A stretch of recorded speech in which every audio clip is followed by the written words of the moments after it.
মদিনাতুল মুনাওয়ারায় 3 দিন আমার নবীকে পাওয়া যায় না, খবর নাই।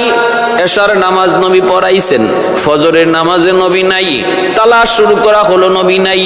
আম্মা জান আয়েশা সিদ্দিকও বলতে পারেন না, খাতুনে জান্নাত ফাতেমাও বলতে পারেন না, আলী বলতে পারে না, হাসান হুসাইন আবু বকর উমর কেউ বলতে পারে না নবী কোথায়। 3 দিন নবীকে পাওয়া যায় না। আল্লাহর নবী এশার নামাজ পড়াইলেন, ফজরে কেন নবী নাই?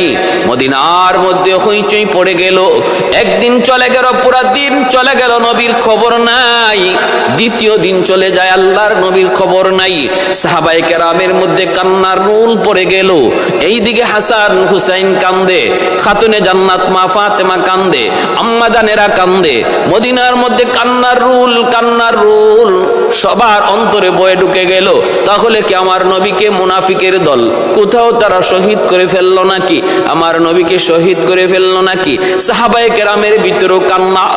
এইদিকে আবু বকর সিদ্দিক রাদিয়াল্লাহু তাআলা আনহু তিনি তো অস্থির হন নাই। তিনি বলতেছেন, ওমর তাড়াতাড়ি করে মদিনার আশপাশে বের হও, কোথায় নবী আছেন একটু বের হও। সাহাবীরা কান্দে আর কয়, মনে হয় আল্লাহ পাক আমাদের উপর নারাজ হয়ে নবীকে উঠায় নিছে, হয়তো আল্লাহ পাক আকাশে তার হাবিবকে উঠায় নিয়ে গেছে আমাদের উপর নারাজ হইয়া। আবু বকর সিদ্দিক রাদিয়াল্লাহু তাআলা আনহু তিনি বলেন, ওমর আর দেরি করা যায় না, বের হয়ে যাও, মদিনার আশপাশ পাহাড়গুলিতে বের হয়ে যাও, একটু তালাশে বের হও। হযরত আবু বকর সিদ্দিক রাদিয়াল্লাহু তাআলা আনহু আমার নবীর সন্ধানে